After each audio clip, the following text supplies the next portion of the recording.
Nós vivemos uma crise política. A crise de Angola é política. De tal maneira, ela é política porque é política, porque a democracia, que é o regime político adotado por Angola, que consta na Carta Magna da República de Angola, que é a Constituição, diz que agora é o Estado democrático de direito. E a democracia é percebida como resultado do exercício contínuo de várias disciplinas. E nós só exercitamos grandemente uma, que é a eleição periódica. Mas essa eleição periódica, ela também é envolvida em uma série de imperfeições, irrealidades e manobras que demonstram que não é livre, não é justo nem transparente, porquanto todo o processo é altamente viciado, com alterações da regra de jogo antes das eleições, nas vésperas das eleições, com resultados que não refletem a vontade do povo, com situações de captura institucional, com regra de jogo invertida, assim, com uma série de situações, elencadas aqui e não só, que colocam em dúvida o processo. E se a partir do momento em que a vontade do povo, representada das urnas, não é respeitada, então a crise é grandemente política. Podemos falar aqui de várias teorias políticas, de ciência política, que nos podem levar a perceber se realmente somos uma democracia ou não, mas se irmos só em dois elementos. O primeiro elemento é como entender que um grupo político soma vitórias eleitorais de forma sequenciais, com resultados folgados, sem que para tal resolva os problemas básicos das populações. Essa é uma pergunta muito básica. Para teres a confiança de alguém, deves, no mínimo, conquistá-la. O processo de conquista pressupõe relação de confiança. A relação de confiança se cria quando os desejos, em grande medida, são satisfeitos, quando os desígnios, as necessidades, os acordos são cumpridos em sede daquilo que foi abordado previamente. Se governar é prever, governar é transformar por via de uma ação política, por via das políticas públicas bem concebidas, transformar a vida do cidadão, perguntem aos angolanos se estão felizes com a governação. Olhem para a vida diária do angolano, se é uma vida realizada, se é uma vida satisfeita, ou se o angolano tem satisfação de viver. Enfim, quando olhamos para a vida nas comunidades, nos bairros onde nós vivemos, observamos a pobreza extrema. Nós temos pobreza multidimensional em Angola, que a pobreza multidimensional é observada ou avaliada quando o cidadão não usufrui aqueles elementos básicos do bem comum: água potável, saneamento básico, saúde, educação, habitação, segurança. E todos os dias são estes os problemas que os cidadãos reclamam. Ponto 1. Ponto 2. Todos os anos são aprovados orçamentos gerais do Estado, que é um documento econômico e financeiro que tem a missão de promover o crescimento econômico e concomitante desenvolvimento econômico também. E se o Orçamento Geral do Estado, que objetiva, perspectiva o que pode acontecer em função das receitas e despesas, não é possível que todos os orçamentos não resolvam problemas. Temos os mesmos problemas: fornecimento de água, de energia elétrica, vias de acesso, falta de saneamento, habitações precárias, acesso à educação. Temos todos os anos um volume considerável, 2, 3 milhões de crianças fora do sistema de ensino, uma economia que não cria emprego, uma economia que cresce no informal e não no formal. Portanto, esses elementos todos demonstram que não se está a governar. Poderia aproveitar esta deixa e questionar ao deputado, uma vez que representa o povo também na Assembleia. Visto que repete-se a aprovação dos mesmos documentos, mas não se vê resultados, por que insistentemente continuam a aprovar os mesmos documentos? Não, os documentos não são aprovados pelo Grupo Parlamentar da UNITA. A Assembleia é um conjunto, é uma Assembleia, como diz o nome, é um espaço onde estão representantes do soberano. E há um grupo destes representantes, que infelizmente são a maioria, é que aprovam este orçamento. Mas claro que a aprovação é da Assembleia. Mas é preciso sempre dizer que o orçamento foi aprovado com o voto de A, B, C, D a favor e o voto de X, Y, Z contra no final. É sempre importante dizer isso. E este Orçamento Geral do Estado não tem tido a aprovação do grupo parlamentar da UNITA, que é um grupo político que representa o interesse dos angolanos na Assembleia Nacional, que não concorda com aquele Orçamento Geral do Estado. Que o Orçamento Geral do Estado tem que ser visto na perspectiva, em três perspectivas diferentes. Primeiro, ele é um documento econômico e financeiro. Ele é uma lei, que é a lei do OGE, e é um documento político. Infelizmente, a perspectiva que vinca na aprovação daquele documento é a vontade política, que é a vontade de quem governa. Ou seja, quem governa entende que politicamente lhe favorece investir o que investe na educação, que é sempre menos de 6%. Que investir o que investe na saúde, que é sempre menos de 6% igualmente.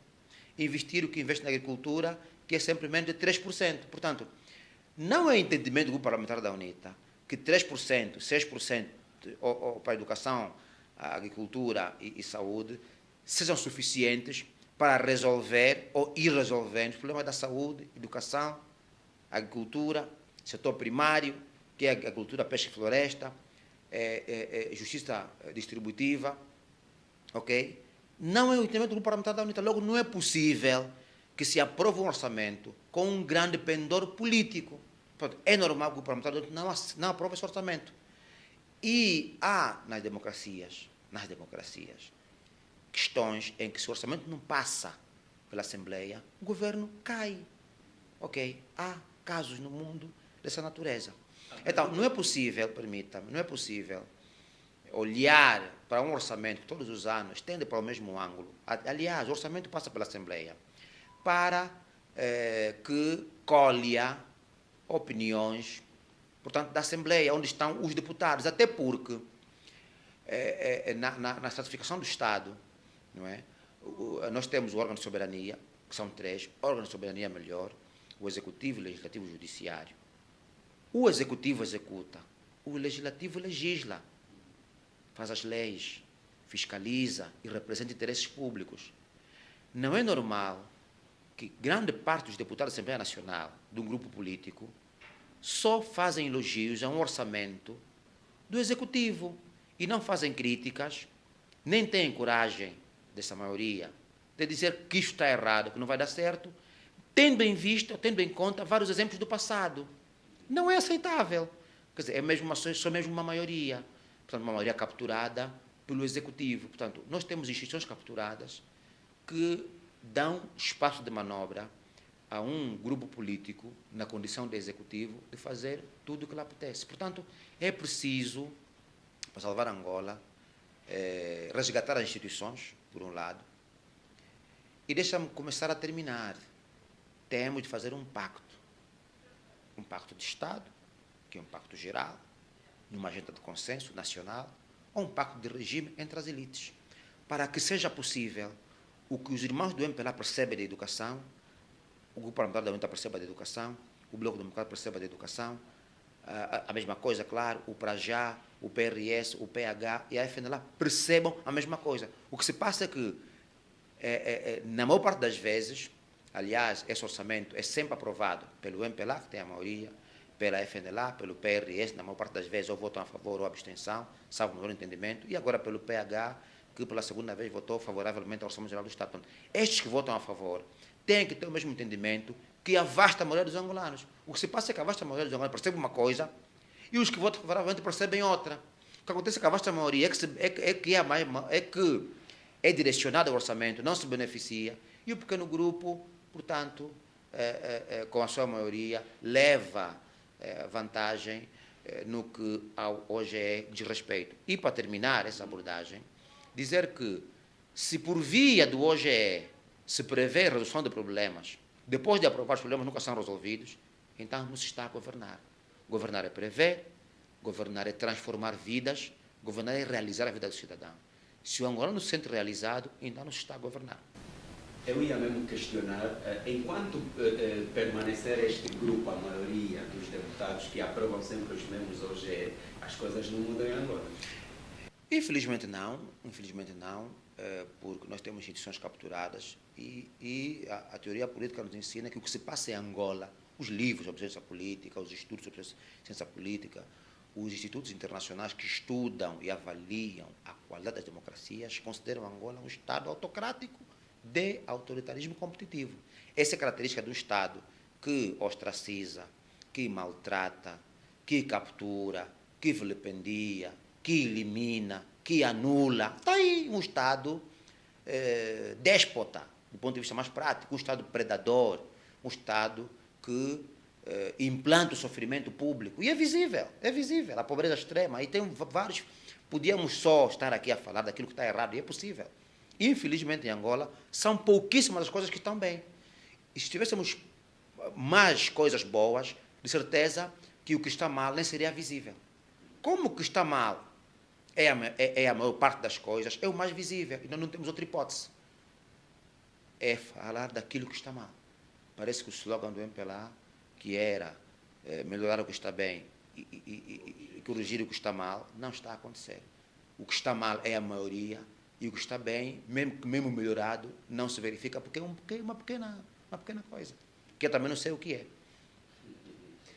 E foram os mesmos deputados que aprovaram o OGE, que indicia os 600 autocarros pela escassez de transportes públicos em Angola, aprovaram o OGE de 500 autocarros, mas viu-se aí a divulgação de 600 autocarros. Olha, essa questão tem que ver com a contratação pública. Infelizmente, em 2020 fez-se uma alteração da lei da contratação pública, onde esses dois elementos foram inculcados, mas não na condição de regra, mas sim de exceção.